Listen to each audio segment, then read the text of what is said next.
Hello everyone. Today we are going to talk about another important medicinal plant, that is your Costus speciosus. So basically commonly called as your insulin plant or anti-diabetic plant. The picture over here is the picture of this particular plant, that is your Costus speciosus.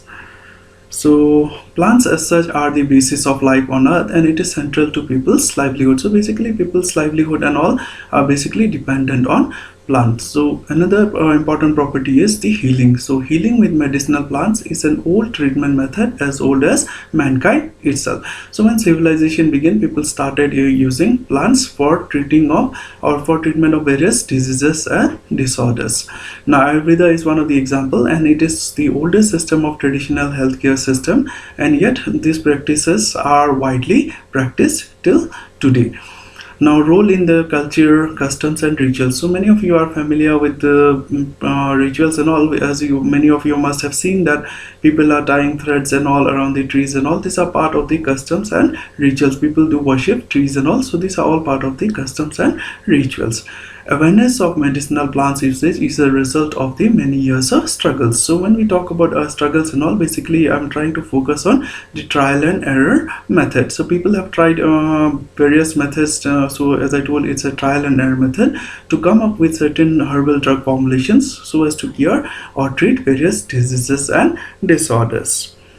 Now this let us see the properties of this plant, as well as the how do we identify this plant. So the picture over here is the picture of this particular plant, which is Costus speciosus, commonly called as insulin plant or anti-diabetic plant.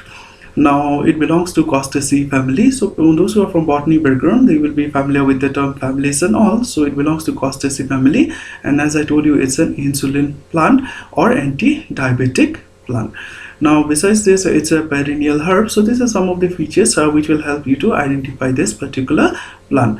Now stems 1 to 3 meter long, base slightly woody, apex branch and spirally twisted when old. So you can see basically when you see the arrangement of the leaves, you will see they are spirally twisted.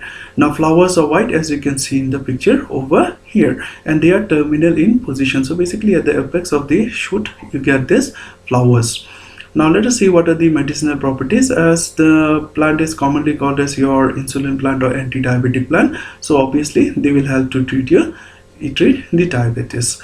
Now in Ayurveda, rhizome is known to be given to patients with pneumonia, then constipation, then skin diseases, fever, asthma, bronchitis, inflammation, anemia, rheumatism, dropsy cough, then urinary disorders and jaundice. So you can see this particular plant has so many other medicinal properties associated with it other than your diabetic, as the name is anti-diabetic or insulin plant. So people have a tendency to think that okay, this particular plant is only for diabetes. No, it's not like that. If you see in Ayurveda, they are going for pneumonia, then constipation, skin diseases, fever, then your asthma, bronchitis, even rheumatism, anemia also, even urinary diseases or jaundice and all are being taken care of if you know how to use it properly. To basically when you know how to use it in a medicinal prospect, you can get rid of so many diseases. So this was in very brief about the medicinal properties or usage of Costus or insulin plant. So if you have found this video informative, then please do like, comment, share and subscribe. So this was all about for this particular video. Thank you and have a nice time.